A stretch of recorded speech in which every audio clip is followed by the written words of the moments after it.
Moviesucktastic is a podcast about bad movies and the people that love them. But it's more than just a podcast. It's also an online presence. If you want to know more about Moviesucktastic or want to become a part of Moviesucktastic, you can find us on Facebook. You can find us on Twitter at Moviesucktastic. You can find our blog at boothreviews.blogspot.com. Or if you want to give your own reviews that we might use on the show, you can go to reviews.moviesucktastic.com and check out our own little lunch.com community for Moviesucktastic. Check us out and become a part of the show, because the only thing more fun than a bad movie is sharing it.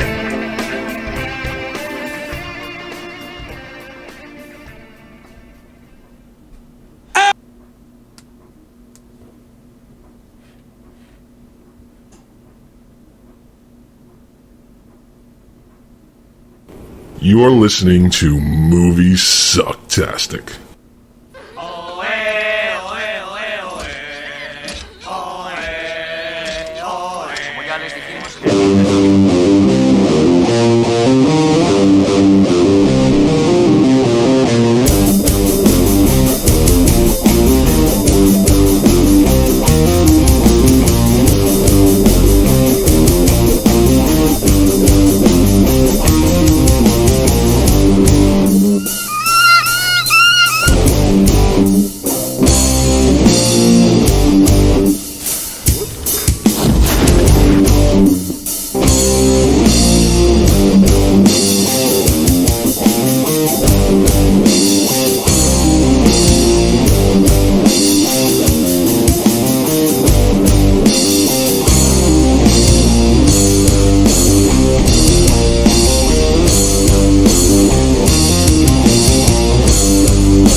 Dude, no! Oh! Oh, boy. All right, banging them out. Ha! How you doing, good sir? I'm doing great. How have you been? I've been great. Since the last I spoke to you, I've been really good. Good. All right, so second film in our Oscar-nominated... welcome to Moviesucktastic, everybody. That's right. Welcome. Welcome. This is the second of our Oscar nominee episodes. Best Picture nominees. Right. Now, maybe. If you listen to the last episode, maybe. So, much like the last episode, we're reviewing Bohemian Rhapsody. We're hoping we're just going to come clean, because we're only going to have to do it 2 times anyway. Because next Thursday we'll be reviewing films that are definitely nominated for Best Picture. As Scott said in the last episode, there is no fucking way that we can review upwards of 10 movies in 4 weeks, because the nominees come out on January 22nd. Today is the 20th. Then we're expected to review 10 films, because the Oscars are airing on February 24th. There's no way, not with our busy lives and work and families, can we review 10 films in 4 weeks. And then do a live show, which will be upwards of 4 hours, that Sunday night. It's just not possible. There's just so much shit going on. That means we can't take a break. We have to record every single week, and that's not always guaranteed, because work and our lives get in the way sometimes. I applaud anyone that can do it. We're not one of those.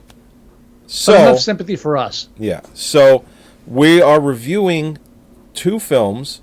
We did Star is Born in the last episode and Bohemian Rhapsody in this episode ahead of the nominations, because we're pretty confident that these movies will be nominated for Best Picture. And if we can do that, this Thursday when we review 2 more films, we'll actually be ahead of the game. So we'll be able to get all the nominations reviewed and then do an Oscar show and not feel burnt out like we do every year. Because even when we have ample time, we do upwards of 9, 10, 11 episodes in a short amount of time. And then we're just like, we end up taking like a 2-3 week hiatus because we're just burnt out. So this episode is Bohemian Rhapsody. And let me tell you something. If this film gets nominated for Best Editing, I will go to someone's house and let them know what a horrible mistake that was. This movie is so poorly edited. I couldn't believe how poorly edited this movie is, the way it transitions from one scene to the other. And I did a little homework. Bryan Singer directed this film. And he ended up not being removed from the film. No Alan Smithy type stuff here. But he needed to step away for personal reasons. I believe someone had some health problems in his family. And the studios said, listen, we have a deadline we need to get to. You need to finish making this film. Now, at this point, from what I read, the film was nearly completely made. But I believe all the primary footage was done, and they just needed 5% maybe left to film. When they were still making it, he had to step away. So I don't remember who they brought in. They're not credited because Bryan Singer is. And somebody else finished the film, and I'm assuming that Bryan Singer was not in the editing process.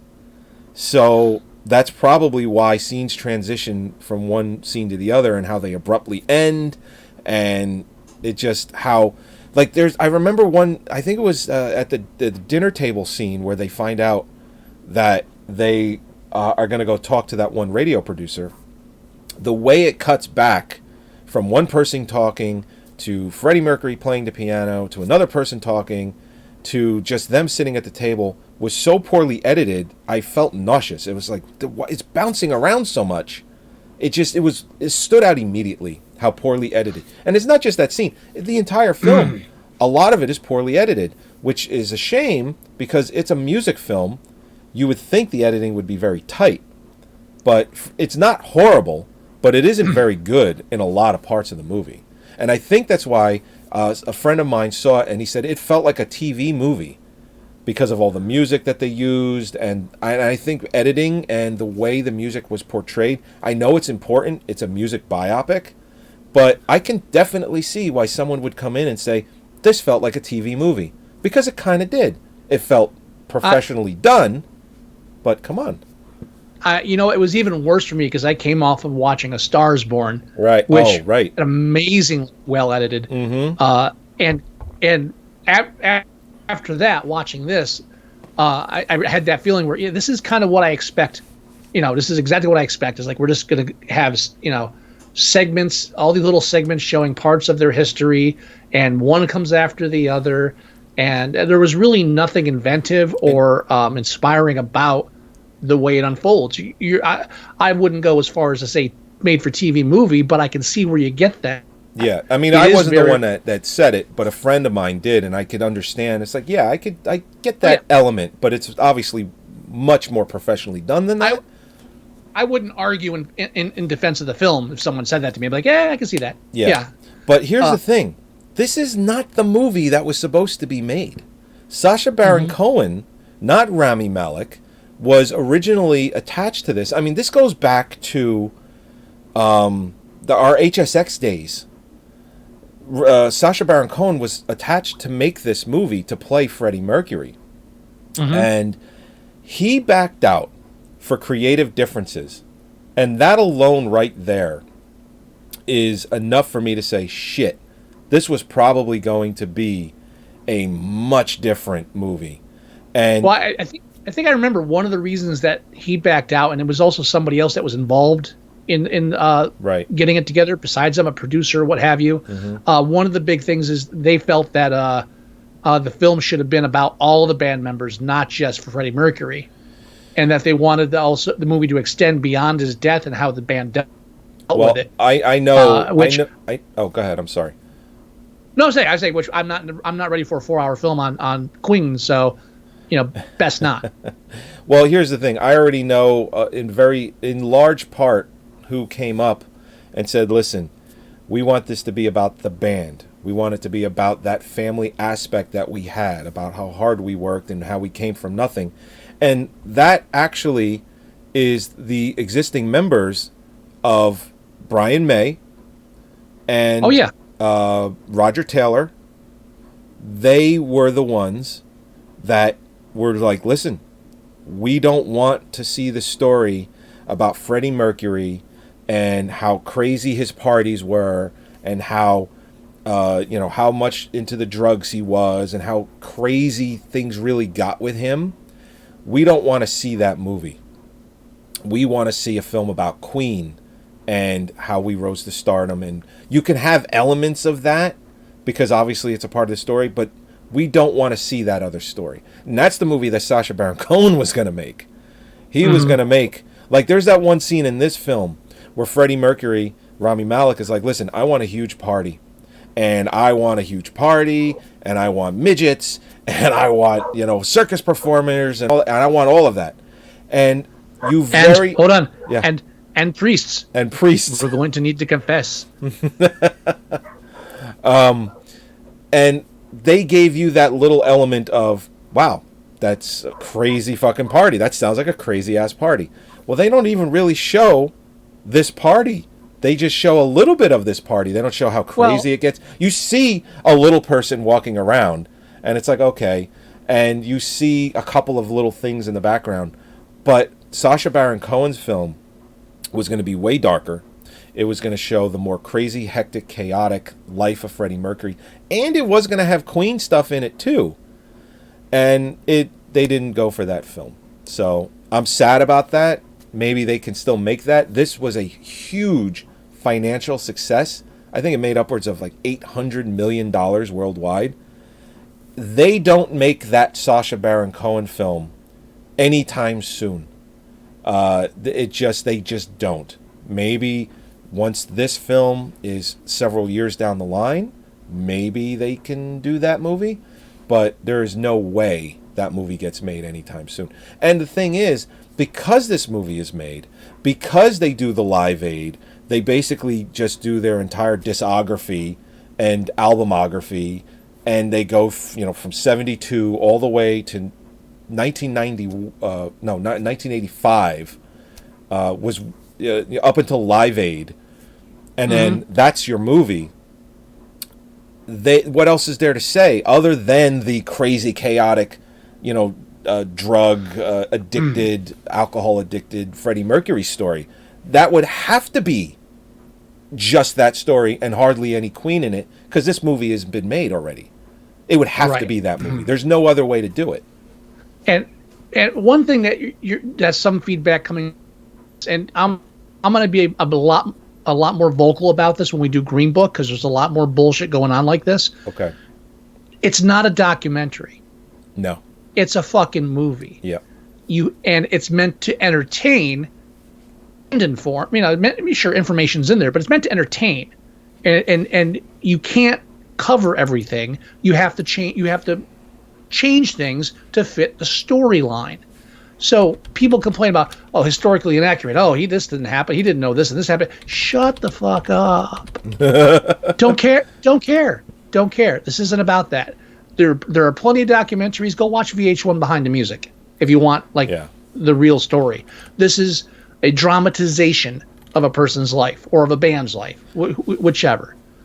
Any biopic is a dramatization, meaning not the real story based on a real story. I got to be honest, I was a little disappointed in one part of the film where, because, they're chronologically going through it, 1972, then they went to, I think they went to 75 or 73, it said 1 year later, then 75, and they're rising to fame. And then they put up 1980. And I don't know if you know where I'm going with this, because they're talking about everything. They're talking about doing the Night of the Opera album. Well, they're not talking about everything. I mean, they're talking about a lot touched on. Well, they're talking about a lot of pinnacle points in Queen's career, and they're talking about all these things. And then 1980 comes up on the screen, and I'm like, please tell me you're going to talk about Flash Gordon. Please tell me you're going to talk about how they were signed to do the movie soundtrack. Please, as a movie fan, as a director that makes, sci-fi fantasy type movies, please tell me you just mention it, and they don't. And I was a missed opportunity, in my opinion, and I was definitely bummed. When they got to the Live Aid concert at the end, I turned to Holly and said, I guess they're not mentioning Flash Gordon at this point. I guess it's not happening. I was kind of hoping for that. And maybe there's like a movie poster somewhere. Maybe I missed it. Maybe you got to really fine-tooth comb it and you see like little hints. I don't know. I didn't pay attention that hard. You're talking about like you're trying to make a film under 3 hours that covers the entire history of this band and the lead singer. And there's just too much. There's too much. There is too much. If it was a documentary, you could throw it in there. But again, you have to leave things out. Some things need to be changed. It's just how these things work. So, I'm sure you could go into IMDb right now and find like a list of goofs. As, oh, he never did this, and they did this before that. It's like, just enjoy the fucking movie. Yeah. Yeah. I really, it gets on my nerves because people just don't understand. Now, I liked Rami Malek as Freddie Mercury, but he's a great actor. I mean, he really is. He really nailed the mannerisms, the charisma, even just like the body language. He really nailed it. But as far as looking like Freddie Mercury, I wasn't feeling it. I wasn't. I think Sasha Baron Cohen really would have been, and here's the thing too, I think Freddie Mercury was 6'1", something like that. He was taller than Rami Malek is, and Sasha Baron Cohen is much taller. Rami Malek is much shorter than Freddie Mercury was, so not that it's not a big deal, suspension of disbelief, but it kind of takes me out a little bit because he was a large stage presence, Freddie Mercury. And I don't know. I just a little qualm for me. What do you think? I mean, anything like that for you? Rami Malek was great. Like you said, he's a great actor. It was great that he got this chance. I thought he did very well. Knowing Sasha Cohen, maybe he could have pulled it off. I know Sasha Cohen more as a comedic actor, and who knows? I mean, I'll tell you one thing: Rami does a lot of acting in this film just with his eyes. Absolutely. Absolutely. And I don't know if Sasha Cohen is capable of that.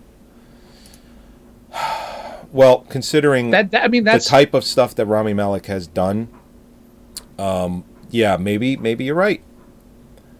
I mean, there's a huge dramatic element to this role. It's not just pretending to be Freddie Mercury. I guess. Also, I just looked it up. I just looked it up. Rami Malek is 5'9". Freddie Mercury, it says here he was 5'9.5". So I just wanted to get it out. I am fucking wrong. Maybe because Freddie Mercury was such a huge stage presence, he seemed larger to me. But wow, okay. So they're the same fucking height. I'm sorry. Continue. I'm sorry I interrupted. No. That's really all I had to say about that. I mean, is when you're talking about if Sasha Cohen should have done it. I'm not the biggest Sasha Cohen fan in the first place. Do I, just based on his face, do I think he could have pulled it off? Yeah, sure, maybe. Well, here's the thing. But again, the dramatic elements of this film are what really, I got more misty watching that. Like you were talking about when we did Stars Born, how Mary asked you if you ugly cried, and it's like, I didn't cry. What are you talking about? This film, I got misty near the end. Oh, sure. Just because I remember watching Live Aid as a kid on television. Oh, I'm not talking Live Aid. I'm talking like this dramatic stuff before that. Well, I know. But what I'm getting at, I'm talking about seeing it to the end of the film, and then they put up all of the post-credit stuff about what happened and all that. I'm talking about that. I'm talking about seeing him at Live Aid, and just because I am to this day a huge Queen fan. I love Queen. Oh, sure. And just it takes me back to just like Flash Gordon, watching Flash Gordon. Just like that soundtrack. I love that soundtrack. But yeah, no, I'm with you. I didn't get misty-eyed, but you definitely feel the emotion. Because I watched it with Mare, and I said, had Freddie Mercury been diagnosed with the AIDS virus just maybe 5 or 10 years later, he might actually still be alive, because the advancement that they've made with that, with that disease has huge leaps and bounds. I mean, I think Magic Johnson was diagnosed in the, I want to say in the 90s, and that dude is so healthy because the drugs that they've been able to make to treat that is just astounding at this point. There isn't a cure yet, and I do believe that they will find a cure for that at some point. But yeah, it's really sad because he's such a huge talent. Huge talent. I remember watching Revenge of the Nerds, and the end of that film is We Are the Champions. We Are the Champions. And it just, and I just remember watching, I'm like, it's cool they got Queen going, and it's just like, that's how Queen was. It's just so good. But yeah. Now I've never been that much into music, so I've always loved Queen's music, but I've never been like I didn't watch Live Aid, and I couldn't have named the band members for you to save my life before watching this movie. So I'm more of a casual fan. I know Freddie Mercury. That's it. What? I said me neither. Yeah, Freddie Mercury. I mean, right. That's it. So the one thing is, at the end of the film, they show a clip of Freddie Mercury singing during the credits. Right. Now, and so you get to see the people that they were actually playing in the film, which I always like when they kind of do that, because it just kind of gives you an idea. Now, Rami Malek, great. He did great as it. Do I think he looked just like Freddie Mercury? No. I really don't think. I think Sasha might have looked more like Freddie Mercury if they did it. That's the only thing I'll give Sasha. They nailed the other band members, though. All right. Yeah, they kind of did, but except I'm looking at it, and all the members, and then we get to the Ben Hardy character. Or not Ben Hardy's character. I know Brian May. Yeah. The guy with the Howard Stern type hair, the curly long hair. Yeah. And I'm like, that's the same fucking guy. That is the same guy. Did they just bring him back? What the fuck? And when that actor gets old, I could see him looking exactly like Brian May now, old. Yeah, now that actor is Gwillem Lee, who I'm not necessarily familiar with. I've seen him in a couple of things. I think he's done more TV stuff. I'm sure I've seen him in something, but I'm just not familiar with him specifically as an actor. But dude, I was like, that was fucking him. Yeah. It was like, there's no. Did they superimpose him on that? That's ridiculous. And it really put a contrast to how much Rami Malek doesn't look like Freddie Mercury. Exactly. They did that and even look less like him now. They did that one picture of all the band members like looking straight up with the. I don't know what album cover it is, but it could just be their first album, Queen. But he's looking like straight up. All of them. It's like like a diamond of, there's like one at the top, bottom, left, and right. And Rami Malek kind of looks like Freddie Mercury in that shot. But it's trickery because of the shadows and everything. It helps. But all the other band members, if you look at it side by side, you're like, wow, they did a really good job casting this film. Now, as far as like a comedian like Sasha Baron Cohen coming in and doing a serious performance, wouldn't be the first time a comedic actor has done that. I mean, and I hate to bring up Robin Williams, but like look at his career. Mainly, stand-up comic, comes in. He's professionally trained, though. That's the difference. Juilliard. So he comes in and he can do serious films, but then he could also do just like laugh out loud comedies. He was one of the exceptions, but it's not like it hasn't been done before. I mean, look at Michael Keaton. More known for comedies, can do serious roles. Again, all I was saying was that I don't know. I think he could have done it. And I think he would have been fine. I think he could have made this movie with this script, the one that he didn't want to do. And I think Sacha Baron Cohen would probably be nominated for Best Actor. Just my gut. That's just my gut. I don't know. I really, honestly, again, the acting with that Rami pulls off in this. Right. Sasha would have to prove it to me. I have no faith that he could do that. That's just me. That's just me. Okay. Again, I'm not a fan of his, but I'm not hating on him. I like some of the stuff he's done. I like him. I really do. Yeah. let's see. How tall is Sasha Baron? Since I did this, I may as well find out. Let's see. Sasha Baron. I think he's over 6 feet tall. Yeah, he's 6'3". So they would actually have to have different camera angles to make him look shorter. Mm-hmm. So, but yeah, he was. Sasha was originally cast to do it. He was one of the big reasons why the movie was going to be made. He really wanted to do it, and it just didn't happen for him, which sucks. Well, I think this is a big breakout. I would have loved to have seen his version of this movie. He can do it on SNL. This is a big breakout for Rami, and it's going to be interesting to see where he goes from here, having done this. Oh, sure. Especially even if... Well, here's the thing. If he wins Best Actor, does he do what a lot of people do when they win Best Actor? Their very next follow-up is usually shit, where it's like, yeah, I'm just going to go make a fun movie because, you know, I don't know. I've won the Oscar already. Or... It'll be interesting to see.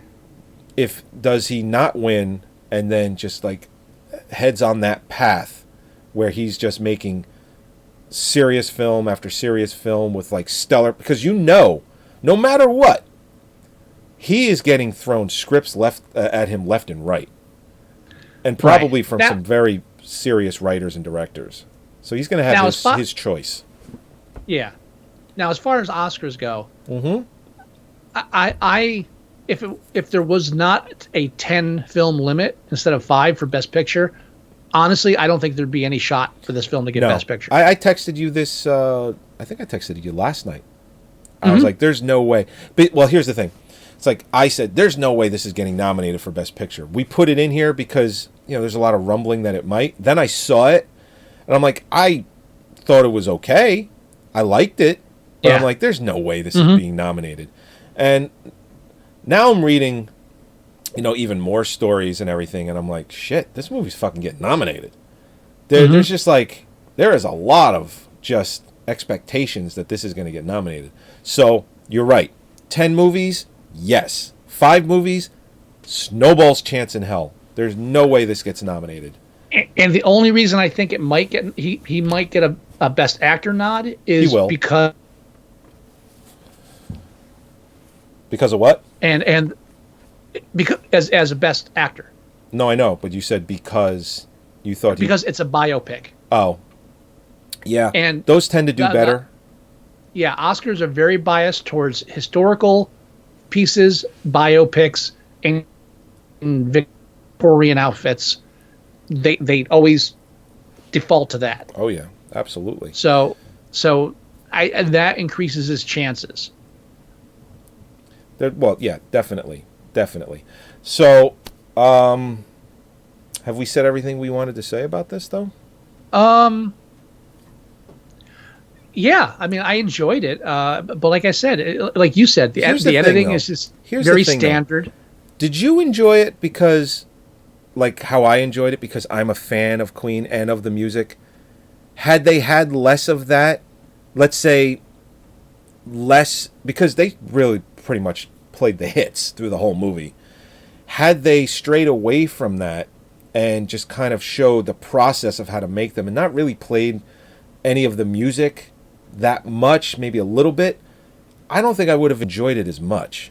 I think the music really, as a viewer, helps you along to enjoy this movie more. You can't do a film about a musician and not include their music. Now, that is true.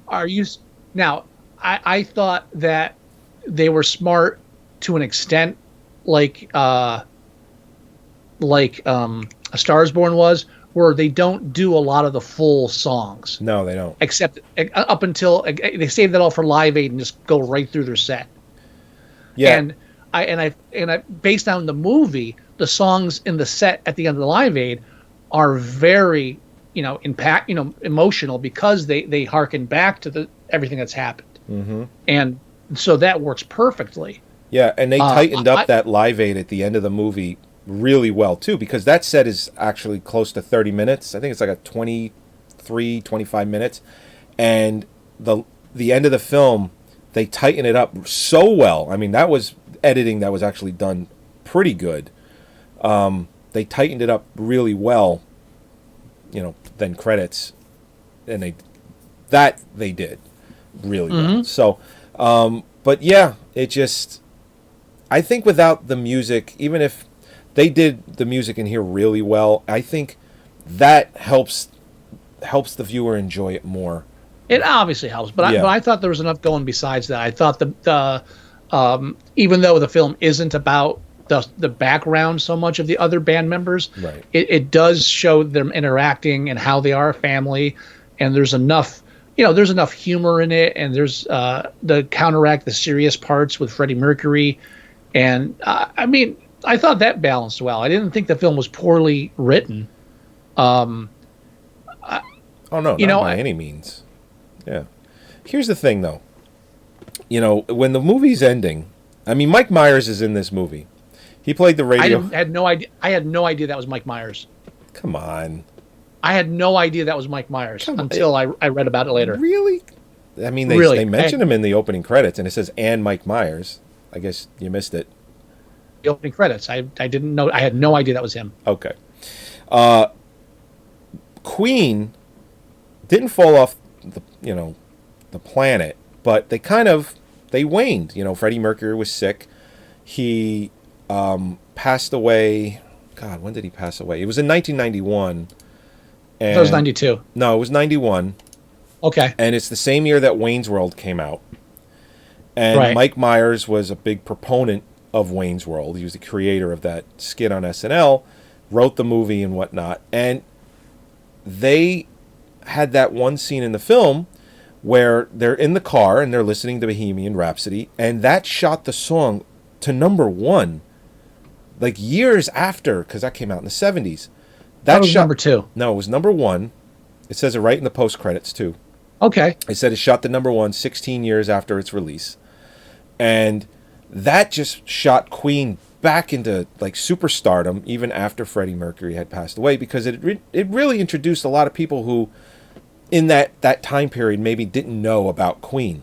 Introduces a new generation, yeah. Yeah, so I thought that they might have mentioned a little bit about that in the post-credits because Mike Myers was in the film, and I think it's smart that they didn't, but I think you have to at least acknowledge it, because... They did. What do you mean they did? Mike Myers mentions it in the fucking movie. Don't you remember? When he's arguing against Bohemian Rhapsody, right? He says, I caught this, Holly caught it. I didn't catch that. Yeah. Well, hang on, let me tell you what the part was. He's arguing against it, and he's arguing. I did not know the film I Love My Car existed. Oh, me neither. I am oblivious to this. So I thought that stuff was hilarious for me. And he said, and he's saying, "I Love My Car" is a great song. He said, "Yeah, it's the kind of song that kids can really get sit in their car and listen to and bang their heads over." That was a direct reference to Wayne's World. It really was. If I had known that was Mike Myers, it would have punched me in the face. I didn't even know that was Mike Myers. I totally overlooked that entire scene. When he said that, and he says, I love my car, and he said the line, and I heard the line, I just kind of chuckled, and I was like, all right. But now that you say it, I'm like, oh my God. I feel like a bad film reviewer right now for not catching it. You can't catch everything. It was just a moment. I was like, yeah, like Holly was like, yeah, Wayne's World. I totally. Well, she wanted to watch this movie too. She was really into it. Yeah, so did I.